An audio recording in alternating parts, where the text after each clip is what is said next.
एटा हला digital transaction जुग किंतु ये डिजिटल ट्रांजैक्शन जुग रे स्कैम भी बहुत बढ़ी जाइए। तो आमको ये स्कैमस्टर मानू बचाइवाई आरबीआई गोटे बड़ पदक्षेप नहीं।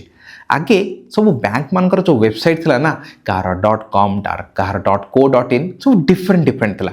आरबीआई वर्तमान सब बैंक को कही वेबसाइट को स्टैंडर्डाइज करने आ सब वेबसाइट एंड हम .bank.in तेमती आपको एग्जांपल दूची एसबीआई तार नुआ वेबसाइट है sbi.bank.in धरिबा एचडीएफसी तार कौन है hdfc.bank.in आईसीआईसीआई नुआ वेबसाइट कौन icici.bank.in बहुत सिंपल bank.in।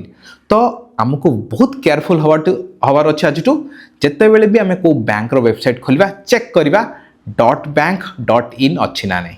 तो यही सब जिनस आम केयरफुल रहिबा हमको स्कैमस्टर्स माने एते इजीली ठकी पारिबे नहीं।